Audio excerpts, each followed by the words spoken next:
Yeah, yeah. Okay, okay, okay.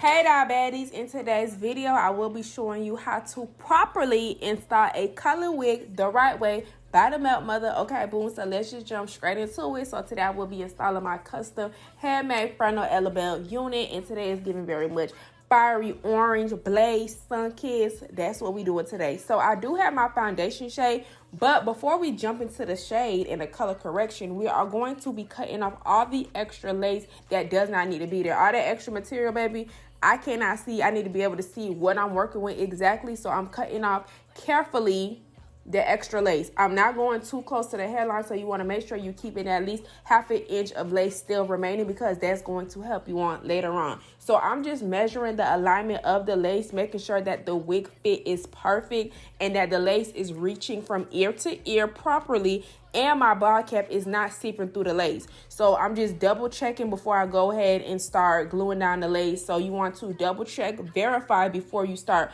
gluing and cutting and pasting. All right, boom. So I did do my ball cap off camera, and I also did clean my skin, my forehead with some 70% rubbing alcohol. I am going to be using my Ghost Bond XL adhesive, and I will be using 2 layers of glue. You could use a bag of a razor comb, you could use your finger, you could use a rat tail comb, whatever, even a wooden stick, to make sure you are getting thin layers of glue. Okay, so I didn't have the clip on camera, but all I did was use a beauty blender inside of the lace, and I packed my foundation color inside of the lace. You do want to make sure that the color shade is good, so you want to try it on while you're doing it, just to make sure that the correct tone is your skin tone. Okay, so now that the wig got tacky, we are going to go ahead and place the wig on top of the glue, and I'm placing the wig literally aligned to where I placed that glue. If y'all are new here, I used to always put marks of like concealer or white pencil to trace out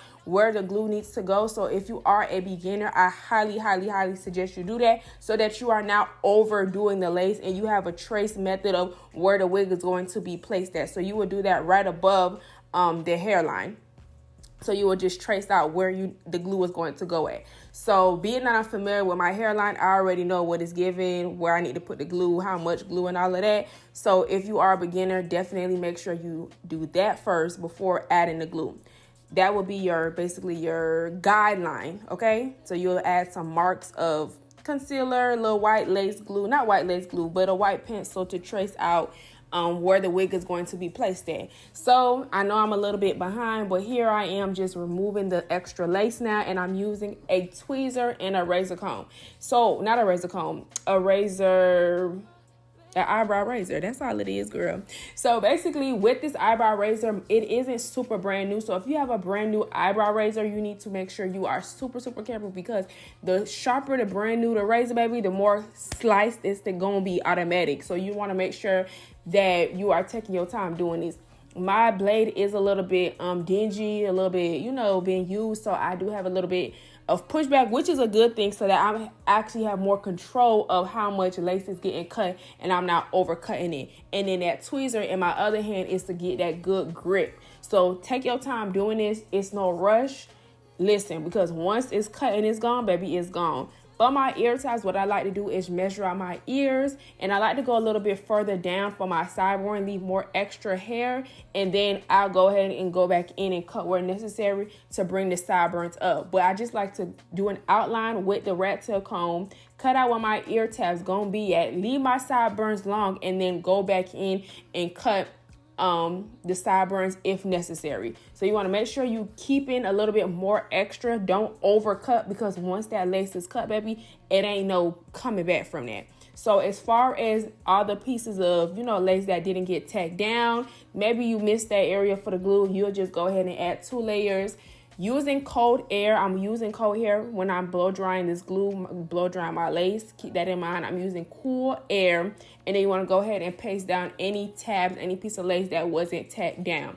So now I'm going back with that same beauty blender that still got foundation on there. I'm not adding no more other foundation, and I'm patting it on top of the lace. So anywhere that I might feel like it's a white, cast, or I might have missed the area or whatever, I'm just gonna go ahead and add the beauty blender and touch those areas up. So now this is on to the part, mind you, the lace already looking good, okay? But now we about to melt it, okay? So what I'm going to be using is my EBIN lace spray. I love the red bottle, so that's what I'm using. So I want to place it directly onto the lace. Also with my EllaaBaddie melt band.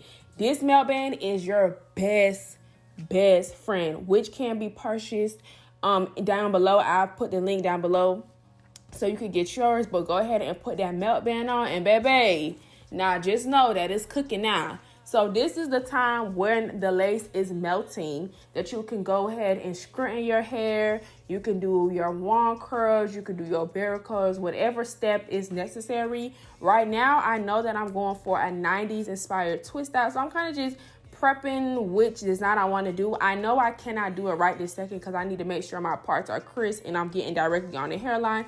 And being that the melt band is covering the hairline, I really can't get into it. But I'm just doing a practice mode of what I'm going to do. It's time to take off the melt band, and I like to keep it on for a minimum of 5 minutes. And baby, y'all can't tell me, listen, that this not giving out the scalp. It's not giving what it's supposed to. I don't recall what type of lace this is. I don't think it's HD, but I'm not sure if it's Swiss either. I don't know before what it's giving, baby. Let's talk about it. It's giving very much out the scalp. But one thing, mommy, y'all, I rarely ever use baby hair, so I need the lace to be giving everything that it's supposed to. And you don't need baby hairs for color hair. Like, I don't know who said that, but if the look don't acquire it, baby, you do not need it. It will very much give out the scalp without the baby hairs. And no baby hairs is needed. Like, that's the goal. Clocky. You know, we don't need baby hairs to hide a look of nothing. Okay? You see me? So, period. Now, we're going to get into the styling. And what you need for this part is your Nairobi mousse. And you also need your Got to Be Glue gel. So, what I'm going to be doing is putting the gel right on top of that section. And you're going to be doing a lot of hot combing for these sections. Not too much product because, honestly, y'all, for this particular style, I didn't want to overdo the product because I know it was going to be something temporary. So, yeah. And the way that this was not as easy as I thought it was going to be. Like, this 90s look, baby, this flat twist thing, this design, baby, ain't nothing to be played with. Keep in mind that I am doing this hairstyle on this circle small behind mirror. Like, the mirror ain't all that big, baby. I'm like in this, you know, cubicle square, trying to make sure I'm not at an angle, but I'm really trying to see what I'm doing.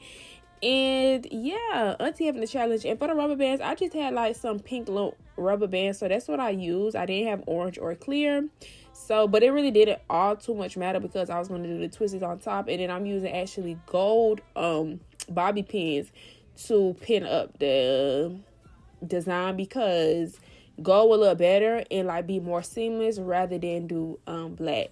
So I guess y'all could just watch what I'm doing. Necessarily, I don't know what I'm doing. I'm just trying to figure it out. So maybe as you're watching me, you'll be able to create the design for yourself. Just know, listen, just know it's, yeah, very a little bit complex. I mean, yeah. I used to wanna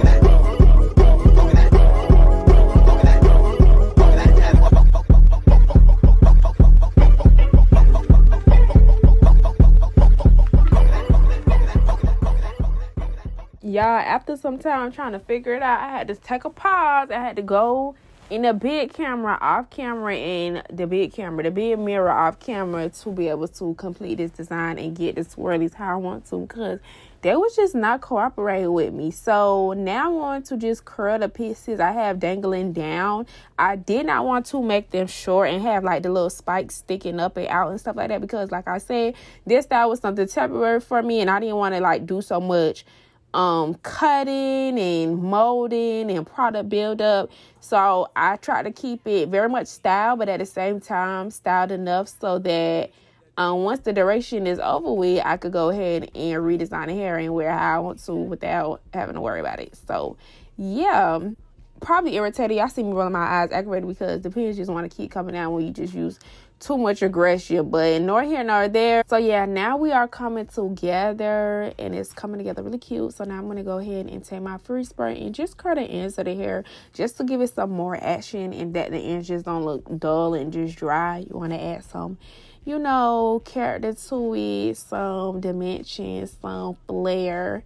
All right, boom. So the next step that is super, super important in getting your color hair looking super good is you need to add foundation concealer to the scalp because you want it to give very much scalp like. So colors like orange, pink, what else? You would use your skin tone color, and then colors like red, blonde, brown, you would actually use a lighter shade, almost like a 4 shades lighter to you onto your scalp, onto the lace, so that it'll give scalp and it'll look realistic.